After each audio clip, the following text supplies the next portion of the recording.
Welcome to 1+1. I'm Kurt Fearnley. My guest today is the man they call the Reaper, Australia's first UFC world champion, Rob Whittaker.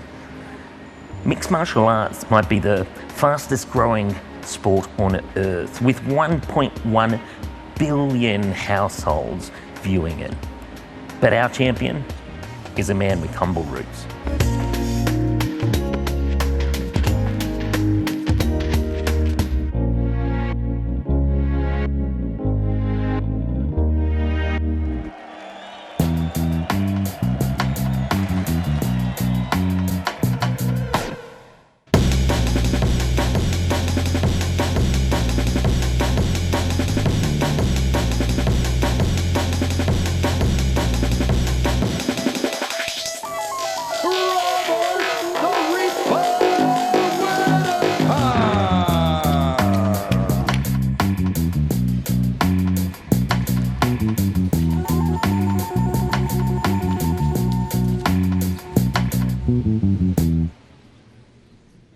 Rob Whittaker, welcome to 1+1. Pleasure to be here, thank you. But what is the Ultimate Fighting Championships? So UFC is just a brand, really. It's a company that hosts MMA fights. MMA is the sport, mixed martial arts, and there's a lot of different companies and stuff that run that, but I think UFC is definitely the Premier League. It has the best fighters in the world, and that's who I'm currently employed with. Is MMA, is it a fight, a sport, or is it an art? You left that job too. It's tricky. It's tricky because, and this is something I've been throwing around for a while inside my head, obviously, trying to get to grips, because I do believe fighting per se, fighting and combat sports is a lifestyle. It's not a sport. It's not a job. It's a lifestyle. I think every fight you go in changes you. Much like anything in life, how your experiences change you, I think especially is very prevalent in fighting, because the process changes you, the goal changes you, winning or losing changes you. I feel combat sports in particular is very lifestyle. Like it's you either are or you are not. A fighter. Yeah. I see myself as a warrior, as a fighter, if we were back 3 billion years, 3 billion dinosaurs. if we were back, a long lag, I'd be in the front line. I'd be a foot soldier. I'd be dead within the first few seconds, right? but that's what I would be doing. I'd be a gladiator. I'd be a slave. I'd be fighting something, because that's just who I am, and I believe I was born like that. In today's day and age with the UFC and how I work and stuff, it's hard to say, because it is a job. I wouldn't do it if I didn't get paid. Like, I'm not a thug. It is a sport because there are rules and regulations. But you can't approach fighting like that as a job, because, everybody who has a job, there are some days they just go to work and they just switch off, they get through the monotony of whatever they're doing and go home. You can't do that in fighting because someone's trying to take that away from you. So it's very much, you have to go there not expecting another one. You have to give everything to the fight, because whoever sacrifices more or gives more is usually the winner. It's a funny dynamic I've been playing with in my head, and haven't gotten there to a solid conclusion yet, but we're working on it. Why do you think it's so popular? It's so popular because it's amazing to watch. It's so dynamic. You don't know what's happening, because the size of the gloves and the amount of different sports involved just change. Like, there are so many variables. Nobody really knows what's going to happen. You don't get boxing and kickboxing together. You get some sort of mixed hybrid, and how they mix it up is what makes them successful or not. And it's just exciting. And dangerous. Yeah. I saw your hand. I saw the X-ray of your hand when you fought Yoel Romero, and the break that you would take in round one, you would fight for 5 rounds and win it. Yeah, well, you fight not expecting a second, because you need to go in there willing to die, willing to give everything to the fight, to give everything for that win.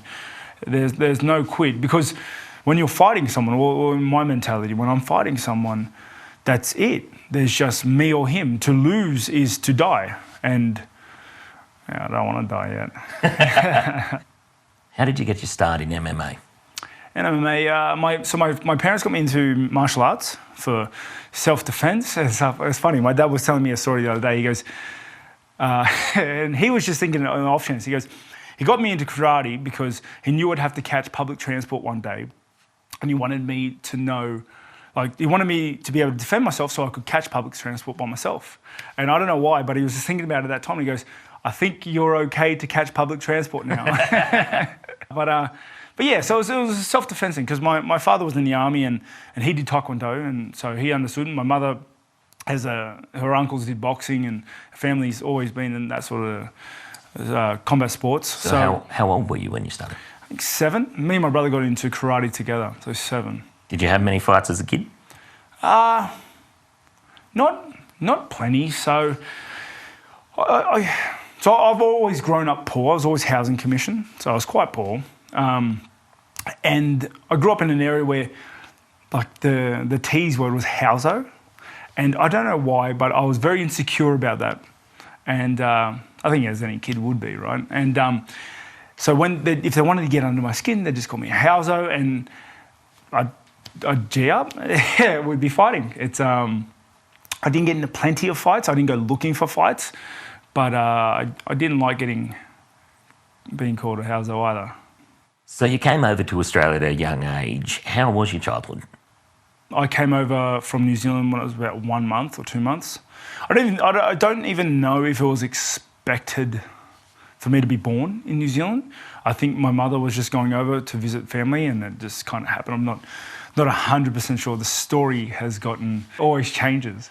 My parents were together when we initially here in Australia, and then they divorced when I was pretty young, split up. And then I moved in with my father, and now I live with him. What did you learn from your dad? Mate, honestly, my biggest role model in life was my father. Didn't know it at the time, which I don't think any kid does. It's only as I've become an adult with my own children and things like that I've realised he was my biggest role model. Just, I don't know, just little things. Just like do the right thing. Don't cut corners, don't quit. That's a big one that stuck with me for a long time. From the moment that I first saw wheelchair racing, I knew I wanted to be there. It's almost as if I had to be there. Mm. When did you know that you were going to become a professional fighter? I didn't. So I think my journey into professional fighting and combat sports in general, it was more of an identity thing because I was very insecure about being a houso. So I looked to change my identity by becoming a fighter.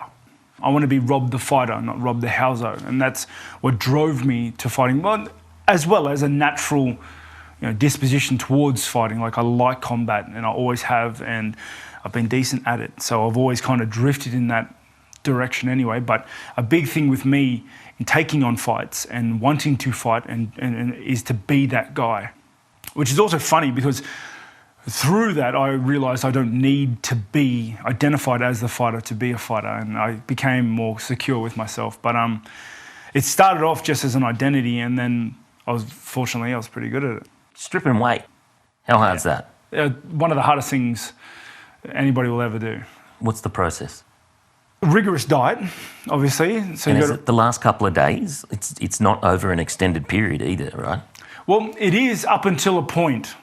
So, like, for instance, I walk around out of season in about 98 kilos, 100 if I have too much takeout.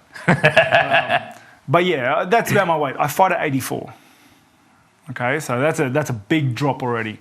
So it takes a lot of diet and a lot of training to bring my weight down to a point where I can lose the rest of it by sweating.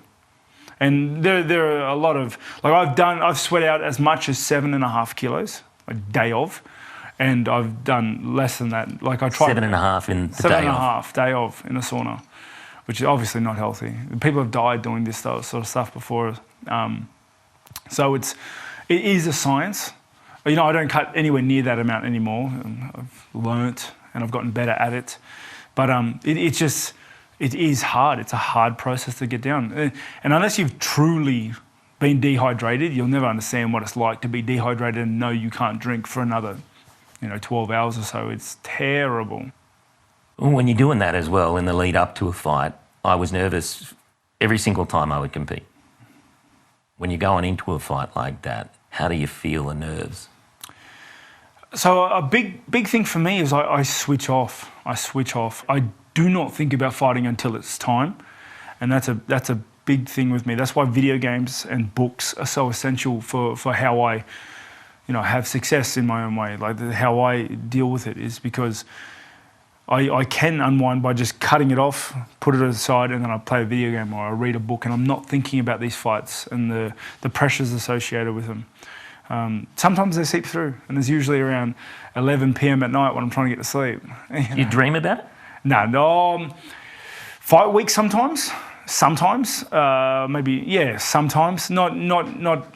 Not often, because, like I said, I really try to not think about it at all until it drives you crazy.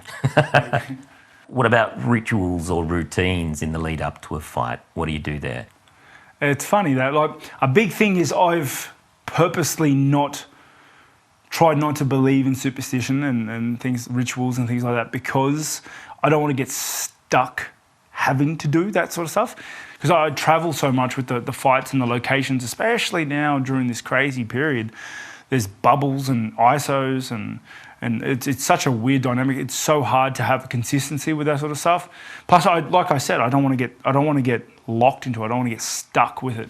So I don't have a lot of rituals or things. There are things I like doing before a fight. Like I like my coffee in the morning. I like eating certain foods the night before. So I like doing this sort of stuff. But the only ritual like that I do every fight is pray, of course. And that's about it, really. I've seen you tap your chest. Oh, that's almost a habit now. Yeah. What does that mean? So my father got me the Southern Cross on my chest, and he told me, because he couldn't always fly with me or come away with me to these fights, and he said, just bang your chest and I'll know you're thinking of me. So that's where it started, and it's stuck with me. And when you go out into the octagon, do you have a voice? Do you have something that's going on inside? So when I'm walking out, this is more relevant when there was a crowd. It was about putting up invisible glass walls to block me from the crowd, so that it doesn't affect me, so I can't feel that emotion coming through, because it's a lot.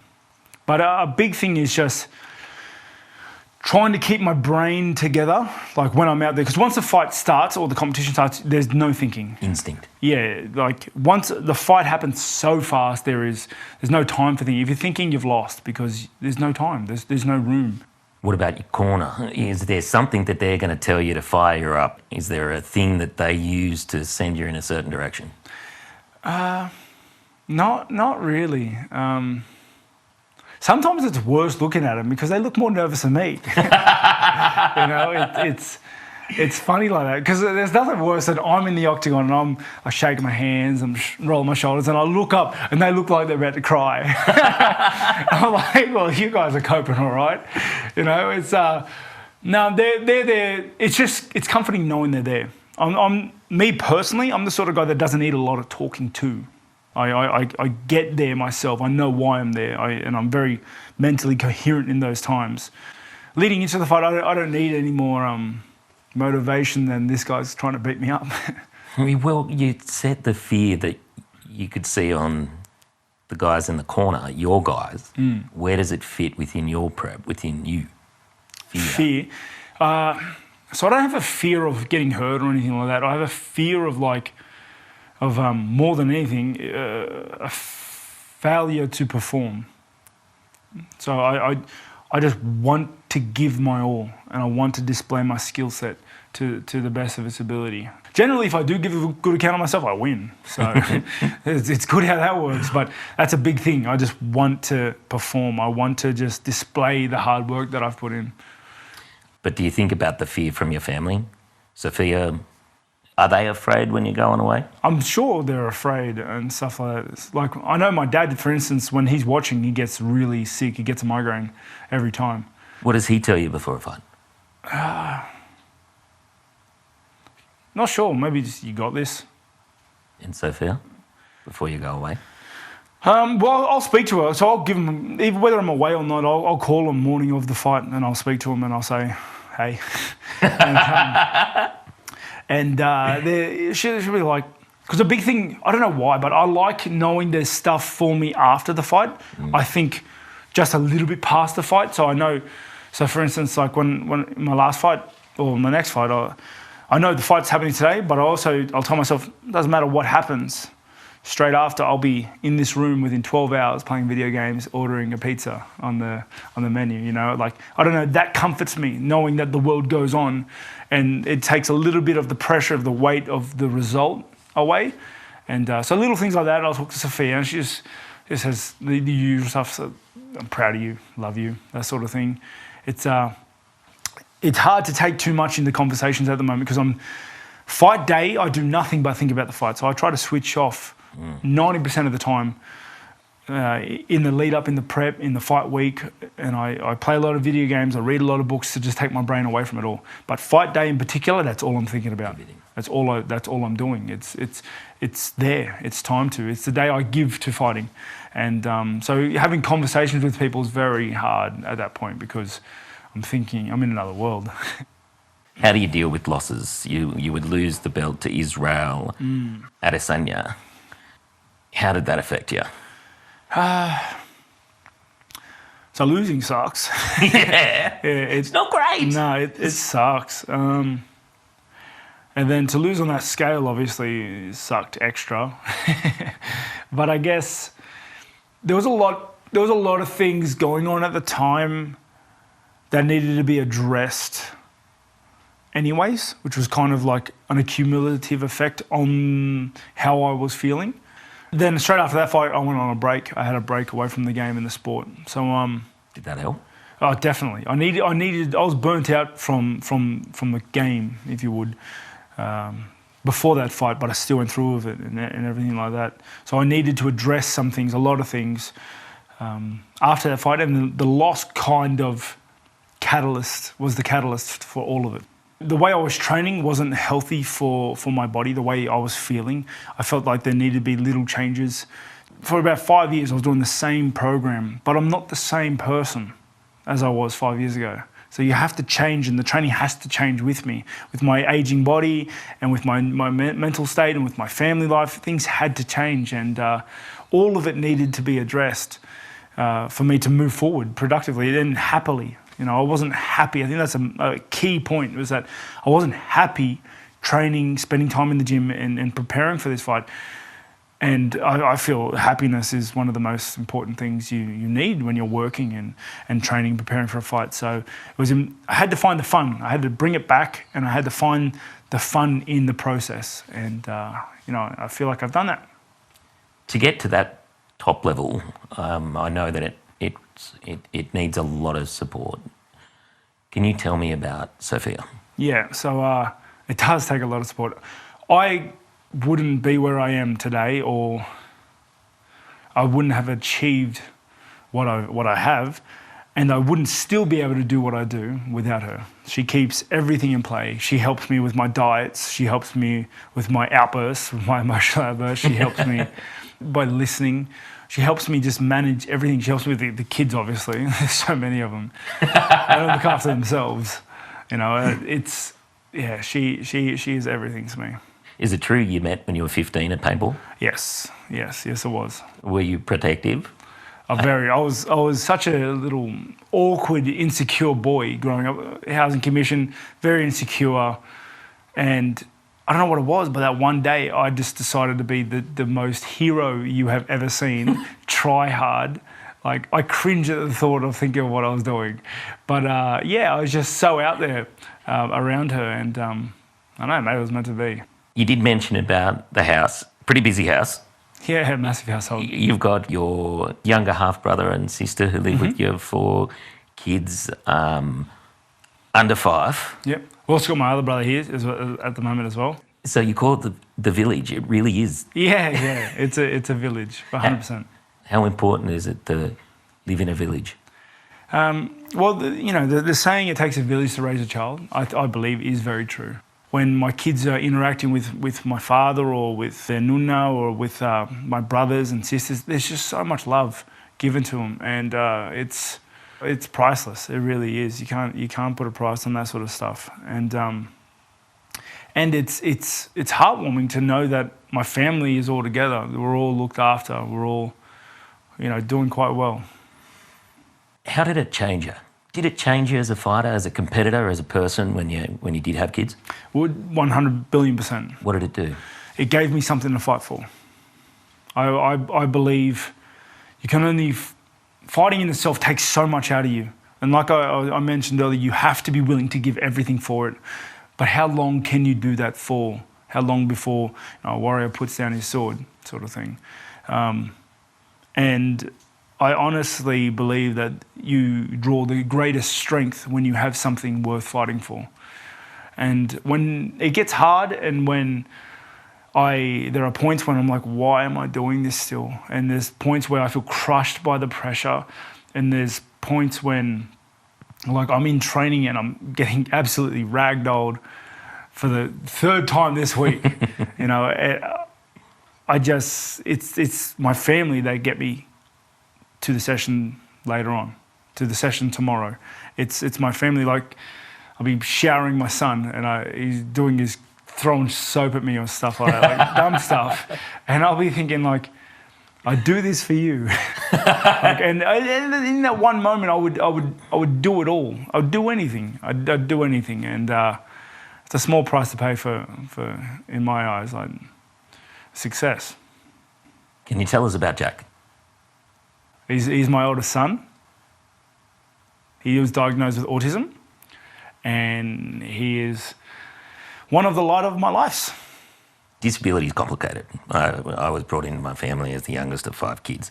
How was that diagnosis? How did you and Sophia go? It's honestly, I think me and Sophia are a very good suit. We have very like minds with our approach to certain things. And when he was diagnosed, it was like, it's fine.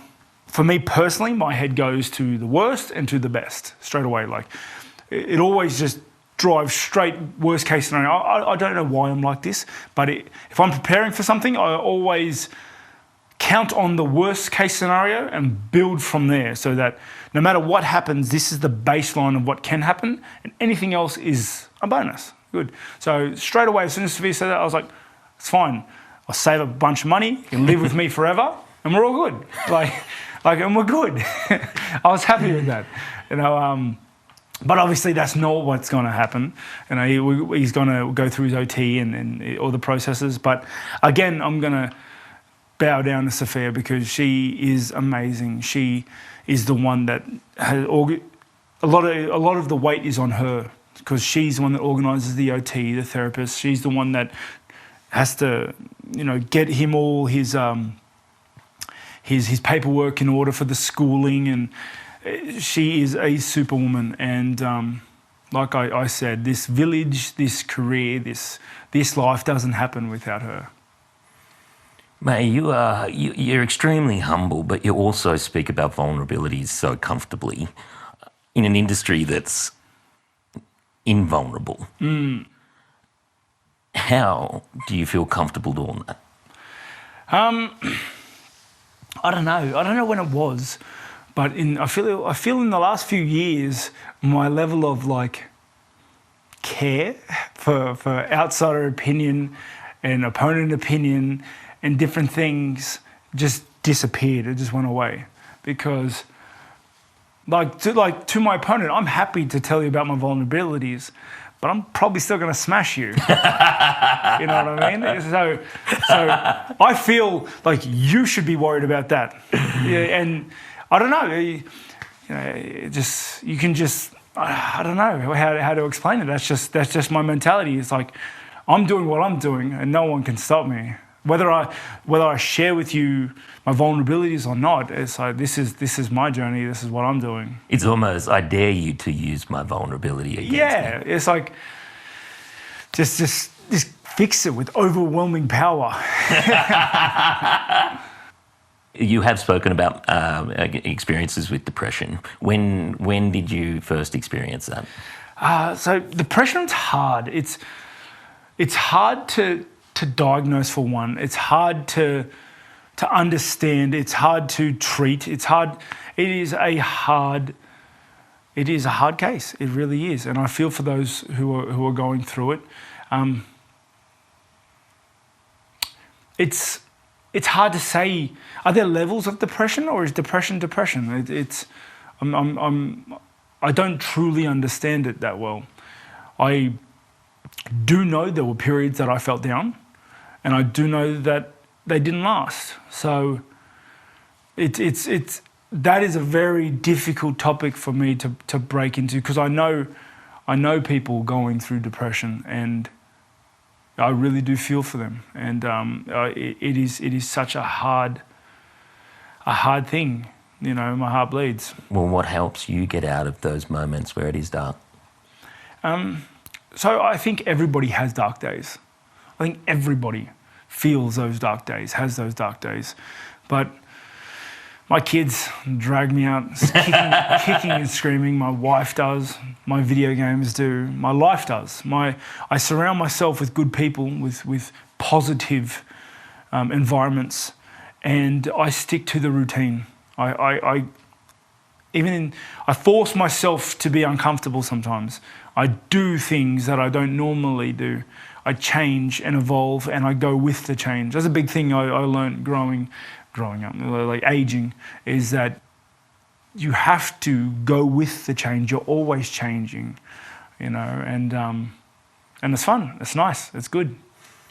How long? You're now 30. Mm-hmm. How long do you think you have in the octagon? Will we see you fighting at 40? I've got a soft cap at 35. That's the soft cap of when I want to hang up the boots. So I've got 5 more good years. That's what I aim for. But you know, that changes depending on my body. So if I've had some bad losses, bad knockouts, body's not handling it, I'll leave earlier. If I'm still winning more fights than I lose, body's still good, head's still good, wife's happy, kids are happy, I'll keep going.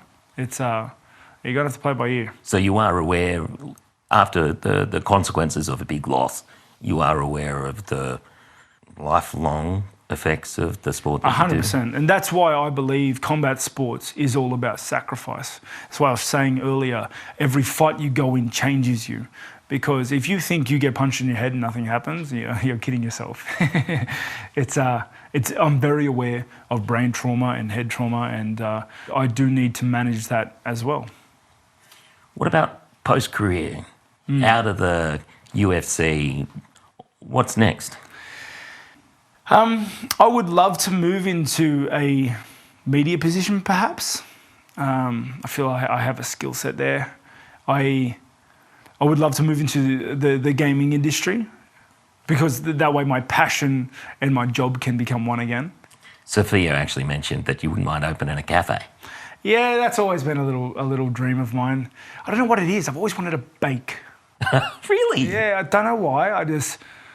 I'll probably hate it as soon as I start, but right now that is a dream of mine, to open up a little corner, hole in the wall cafe, coffee, bakery goods sort of thing. Mate, good luck. Good luck in the octagon, out of the octagon, whatever comes next. Congratulations, and also thanks for joining me on 1+1. No, it was a pleasure. Thank you so much.